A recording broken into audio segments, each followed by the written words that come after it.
Lou Hamilton from Audible Elegance of Cincinnati, Ohio.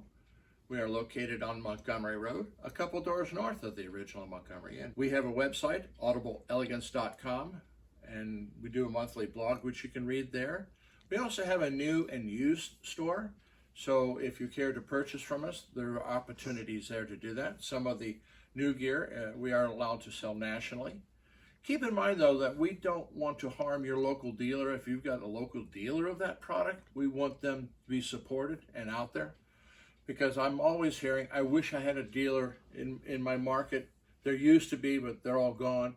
I don't like to hear those stories. It's very painful. The subscribing to the channel also helps us, and sharing the channel with others would be really nice if you think it's worthy. We do work on Facebook, Instagram, and X, so those are other places you can look. Today I thought I would talk about a situation that I see occur now and then.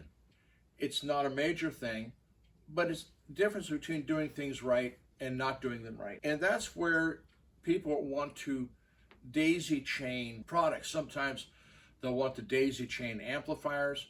It was more common in daisy chaining subwoofers, particularly in the era where you only had one subwoofer output on the home theater piece. Daisy chaining amplifiers, there were different reasons for doing that. And oftentimes what they do is they choose the preamp to place the Y connector, and then from there they split it out to, different amplifiers. In the case of a single subwoofer out, they put a Y there, and then they split it out to the two subs.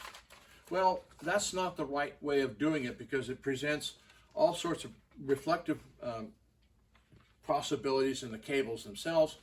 And not only that, but it also creates a little weird load on the output of the preamplifier.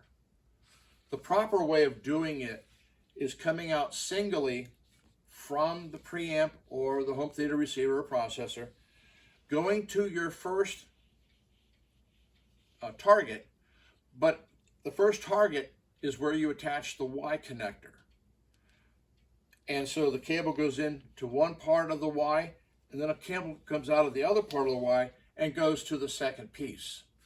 That's much better as far as the impedance loading on the preamp or home theater processor, and you should hear some improvement in performance and also reliability. And what triggered this was somebody having substantial problems with a secondary amp.